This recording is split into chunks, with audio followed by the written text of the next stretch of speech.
ang nasa 27 milyong estudyante. Balik eskwela ngayong araw. Pero sinalubong ng mga dating problema. Pagtiyak ng gobyerno, inaaksyonan na ang mga kulang na silid-aralan at mga guro. Kasunod ang panawagang mag-inhibit ang ilang senator judges, Vice President Sara Duterte nagsabing pagtiwalaan na magiging patas sila, pabor man o hindi sa kanya. Sa gitna ng nagpapatuloy na tensyon sa Israel at Iran, 6 na OFW sugatan sa missile strike sa Israel. Isa sa kanila, kritikal ang kondisyon.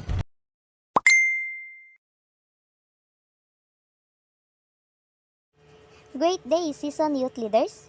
As International Youth Day is fast approaching, we need to begin preparing for the upcoming celebration.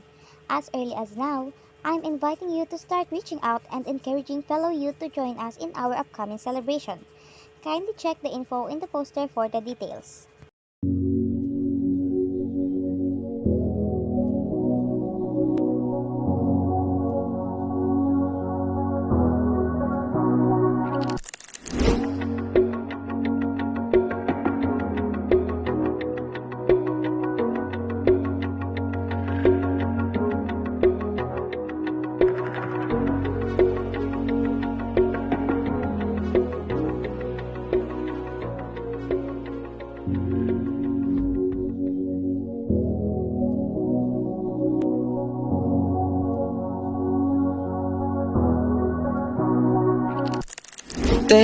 Halina't sabayan, bagong uso ay simulan. O dapat lang kabataan, Oras mo nang makialam. O kabataan, mga katropa tayo na. Huwag nang umurong sulong pa, buong loob sumama na, darating na. Maaasahan ka dito, mahusay ang ideya mo.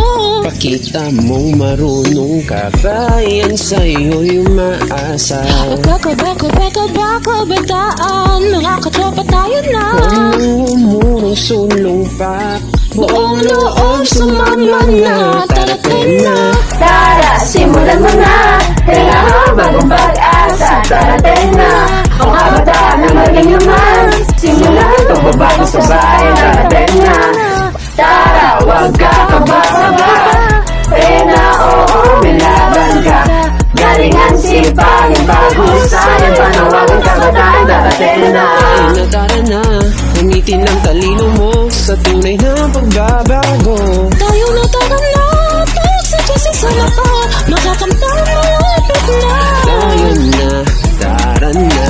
Tayo na, Tara na, sa mga malapit na, magkakanta ang pagbabago sa bayan.